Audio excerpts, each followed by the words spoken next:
Alright, sa mapagpalang araw sa inyong lahat, meron tayong reaction video dito kay Rob Trip. Ayan si Speaker President Soto, Senate President Soto, answer the queries of senators allegedly involved in anomalous flood control projects. Alright, panoorin po natin guys anong sinabi ni Senate President Soto. The supposed letter to Senator Lacson. Pag-uusapan muna namin. He's going to be the Blue Ribbon Chairman. He is now the Blue Ribbon Chairman. So, we'll probably assess muna the proposition. Pero ano sir, yung particular na proposition that you endorse the Vizcayas to the Witness Protection Program ng DOJ? Oh, ganun yung sulat eh. Endorsed by Senator Marcoleta. But as I read it, sabi ko nga, kompleto na ba? Pang tell-all ba yun? Pagiging state witness nila? O tell half? Sir, so ibig sabihin sir, hindi Tingnan muna pa... natin. That's why there's a new chairman of Blue Ribbon. So, I will consult him first. Sir, what do you think about yung mga kandidato lang itong nakarang eleksyon na tumanggap ng campaign funds mula sa mga government contractors? Sana yung nag-ingat. Sana yung nag-ingat. Mahirap na naman kung baka hindi nila alam na ganun kapawalan. Pero Dapat nag-ingat no sa mga tumatanggap ng suhol. Alright, sa DPWH. bawal yun. You think they should be investigated, sir, itong mga politicians? They should probably, at the very least, be asked to explain. Sir, kayo nung tumakbo kayo, hindi kayo nakatanggap dun sa mga contractors? Hindi, kapos na eh. Sir, nakikita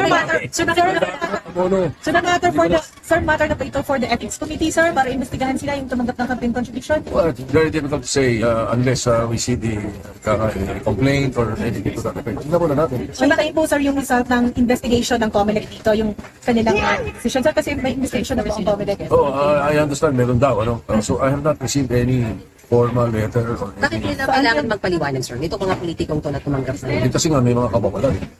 Merong bawal na ganito, bawal na sa institusyon, let's say corporations or personalities who are having transactions with government.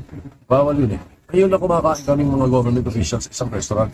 Tapos mayroong magpipresenta na ibabayaran nila yung kinain mo. Kapag yun may transaksyon sa gobyerno, bawal yun eh. At hindi lang siya ang bawal. Pati ako, natatanggap, ay bawal.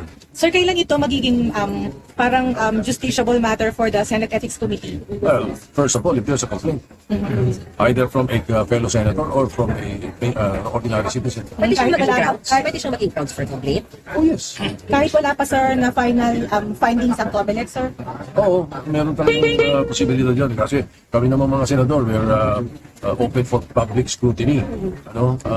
Since before, kahit na ngayon, kahit kung ako leader no, basta merong nagko-complain sa isang senador, sinasabi namin, hindi, mag-file kayo ng complaint sa ethics committee. Pero sir, hindi pa kayo mag-iimbestiga sa ngayon? Wala pa kayong gagawin investigahan sa mga kasamahan niyo? Wala pang dumarating na ganun complaint sa amin except for yung mga testimony. Yung testimony, we will have to verify first. Hindi naman pwedeng basta talang sinabi si ganito, ganito.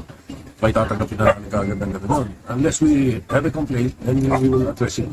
But that's only the ethics committee. Oh yes. Ang may jurisdiction. How will that affect yung credibility to the Senate investigation? Sir, dito, sir. Yung the Blue Ribbon Committee, now headed by Senator Lacson, will always do its best to be transparent. Investigations, hearings, whatever. Ano man ang aking kabilin-bilin sa we have to be balanced, we have to be transparent, and we have to be sincere. Does it affect yung image ng Senate? Yung image ng Senate, is it affected dun sa dalawang sinasabing nakatanggap ng kickback? Di umano. Kaya nga, ito makakasira sa reputasyon ng hindi lang ng Senado, kundi sila mismo na mga pinapakalanan.